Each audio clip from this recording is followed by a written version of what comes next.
welcome to another Stretch with Dave. I, of course, am Dave. We need a band for today, and we are going to be mostly on the ground, so we will start there and get right into it. So we're going to do our band hamstring stretch first. So the band is going along the middle of my left foot here.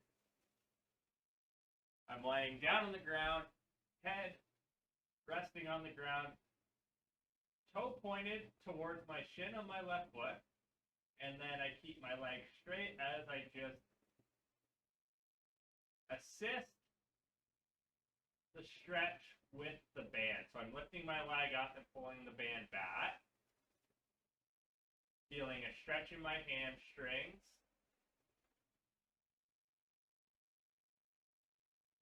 And we'll go to the outside now. So my toe is still pointed towards my shin. And the band is just assisting this motion as I bring my leg to the outside and back towards center. We'll go one more here. And then we'll cross our body. And when I do this, I'm trying to keep both shoulders on the ground, but my hip can come off the ground. So my left hip can come off the ground as I come across. But I'm trying to keep my left shoulder on the ground as well, still pointing my toe towards my shin. And the band is just assisting this motion. That's why you could use something like a towel or a sweater instead of a band. It's you're just helping yourself get back and supporting that leg throughout the motion. So we'll switch sides, and the little trick if you're using a band is you can just put your foot through the other loop, or put your foot through the loop, and then take your left foot out. Toe is pointed towards the shin, and then I'm lifting up. If it's more comfortable for you, you can have the left leg bent. As you go through this, if you feel more support, you won't be able to do that when we cross over. I prefer it on the ground, but I know some people prefer it bent. We'll go one more before we go to the outside. So we're going to the outside. And when we go to the outside, we're trying to keep both shoulders and both hips on the ground. And if you find yourself not able to do that, just shorten your range of motion, right? That's your body saying, hey, just go to here instead of going all the way out here where you're starting to roll over. And we'll go across now. So again, the hip's allowed to come across, but I'm trying to keep my right shoulder on the ground. I really love this motion on the account of it being dynamic. You know how much I enjoy those dynamic stretches. But also moving the lower body through patterns that get a little rigid throughout the day. So we're just going to go into our figure four, which is more of that static stretch. So I'm crossing my left leg over my right leg. Left hand goes through the hole, right hand through the outside, and I'm pulling my right knee towards my chest. If you lack the range of motion to do that, just feed the band under your right leg. And you can even do this while the leg is down, right? And you can pull that leg towards the chest, right? Makes it a little easier. And then we're feeling the stretch in the left hip.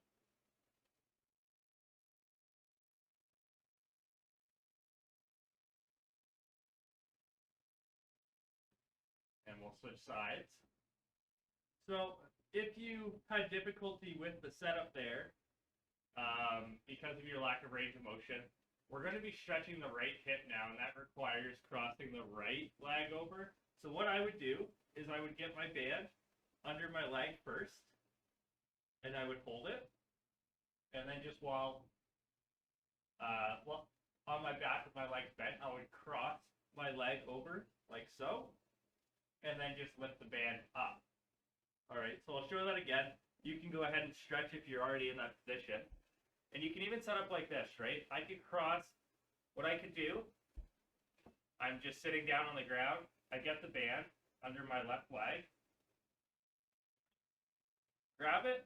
I could cross my left leg over like so, right? Like you cross any point really.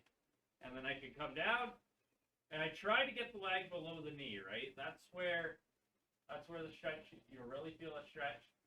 It's hard to feel it when you're not crossed below the knee because you don't have the leverage. So we really want to make sure that leg is below the knee. All right, awesome. So we're still on the ground. We're going to go into our open books now. So I am in a T on the ground. I'm going to take my left leg. Hopefully it's nice and limber. And I'm crossing it over. If your left arm is floating right now, that's fine because it's going to close onto the right hand. Keep your eyes on the hand, just like with our chair triangles, and we're going to open up as far as you can go and down. Keep your head on the ground the whole time. We can still follow the motion of our hand as we open the book. But we want to make sure that our head is on the ground the whole time because then it's best going to be in line with our spine. We're not going to be tightening up those neck muscles that are tight already. We're going to switch sides here now. Try to keep the left leg straight with the right leg crossed over. And that just helps keep that nice tall spine. Don't forget to breathe through these, right? In through the nose, out through the nose. Nice deep breath. If it's more comfortable for you to go in through the nose, out through the mouth, you can do that too. All right. We're still on the ground, but we're going to invert our position. Supine, we're going prone here. So this is a stretch I've been doing recently. And I'm going to start with my left side. So what I'm going to do is I'm going to high plank position. I'm going to cross my left leg over. Right knee down, so I'm into the pigeon pose. And then with my right hand, I'm going to turn and open up. And it's called the greatest pigeon just because it's a little bit of a combination between the world's greatest stretch and the pigeon pose. So I'm going to switch sides, my right leg comes over, and then I turn and I open up that way. So a little bit more advanced of a stretch, but I'm pretty sure you guys can do it. If you do have difficulties here, what I would revert to is just go into the chair pigeon. The pigeon stretch is more important than the rotation, I would say, for most people.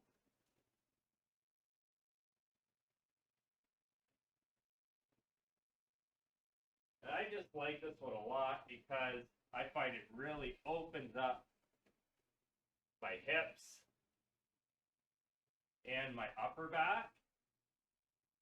I get a lot of benefit from that rotation. Okay, so we're going to go into Child's the Cobra. You know, next two are fairly common in mine.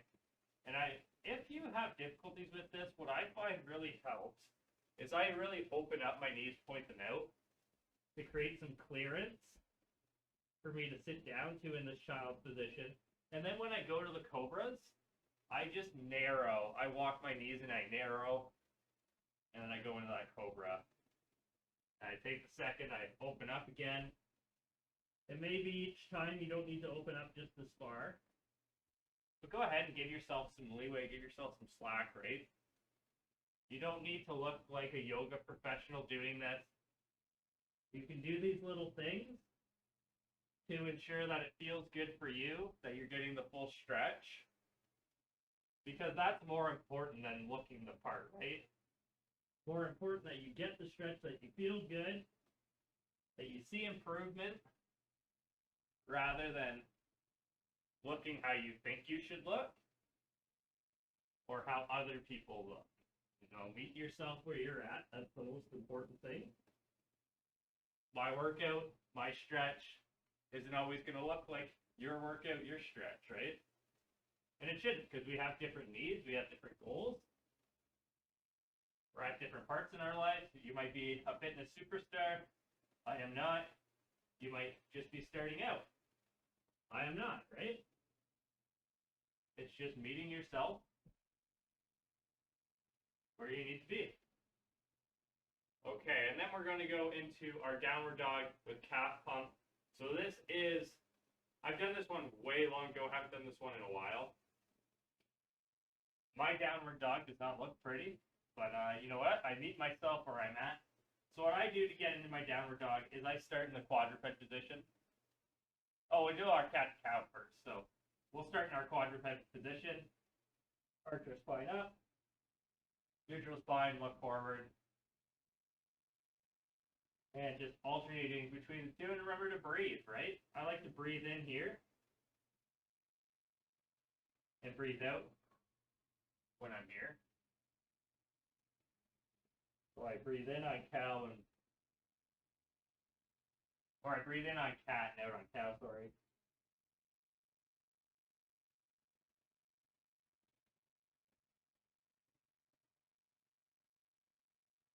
So for the downward dog with calf pump, still in this position, I pop my knees into my straight legs, and then I walk my hands a little, or my feet a little bit more towards my hands. And then when I feel that stretch in the back, again, my downward dog isn't super pretty. I just alternate my calf pump, so I'm pressing my heel into the ground, bending the leg forward.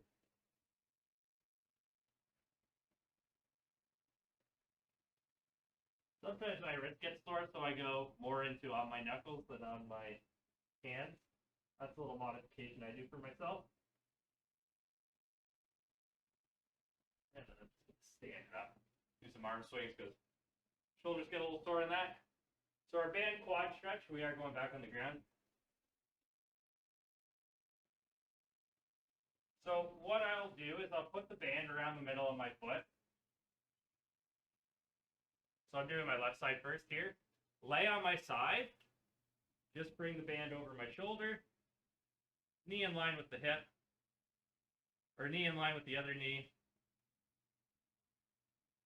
Just rest my head down. Feel that stretch in my calf.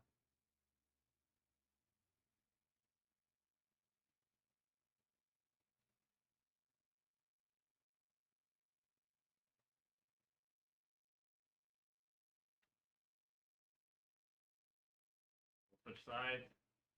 Some people, what they'll do is they'll go over the foot like this. So they're going over like the ankle, sort of the talus bone. I find that slides up on me a lot. Going like from the bottom of the foot into this position. I prefer to go over the top of the foot, but like this is how it would look if you're doing it that way.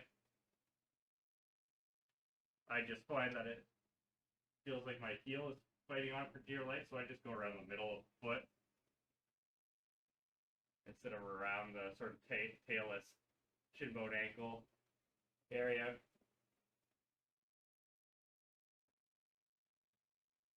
You can get the hip or the knee a little further back if you like.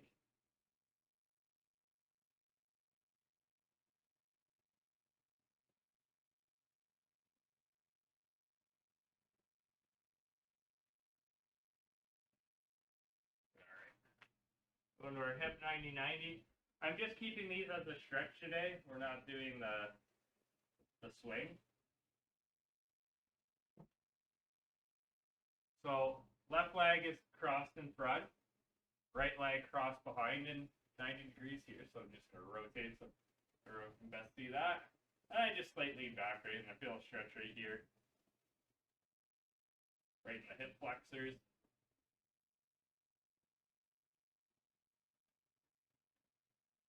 Hold it for a little bit, and then we'll switch. So this is our dynamic component. It's just rotating through the other side. And we'll hold this for a bit. Switch sides again.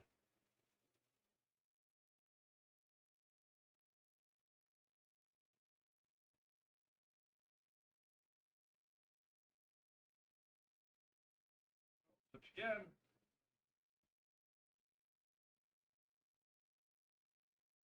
nice hip mobility drill. If you play goalie in hockey, this is a great stretch. If your kids play goalie, they probably have done this stretch, you know, along with butterfly stretch.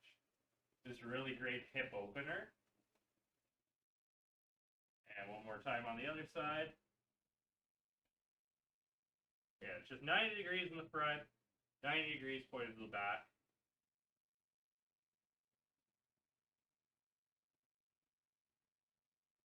We want the shin parallel with the femur of the rear leg.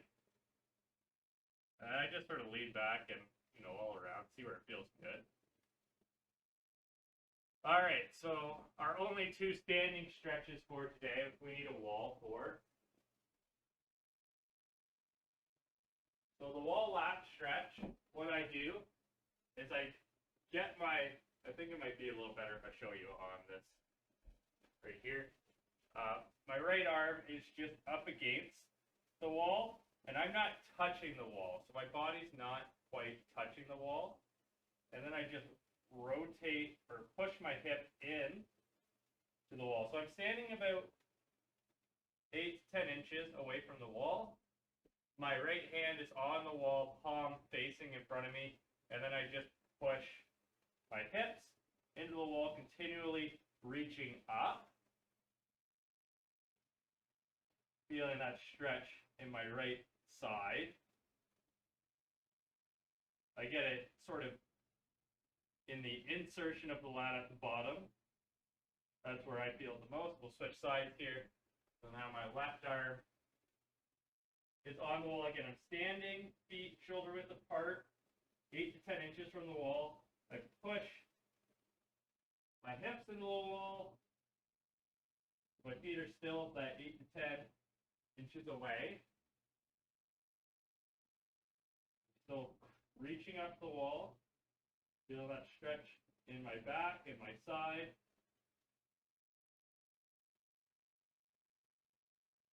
And then we'll go into our bicep and forearm stretch. So ideally, middle fingers are pointed down as I get my palm against the wall, shoulder height.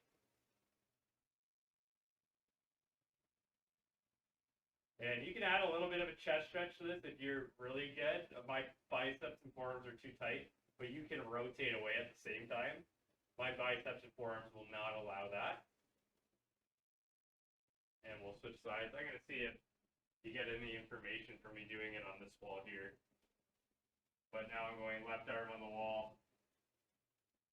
Again, I'm not pointed straight down. I can't get there yet. My range of motion has certainly improved since I started doing these videos. I'm at about, you know, since my left arm, my fingers are pointing at about, I don't know, 8 o'clock, maybe 7 o'clock. Ideally, you want that middle finger pointed at 6 o'clock. But before, I was at 9 o'clock. So this is a big marketable improvement for me. I'll just shake it out, do a few arm swings. That's all that I have for you today. I hope you enjoyed this stretch with Dave. Had a few new ones in there. If you liked them, let me know. If you didn't like them, also please let me know.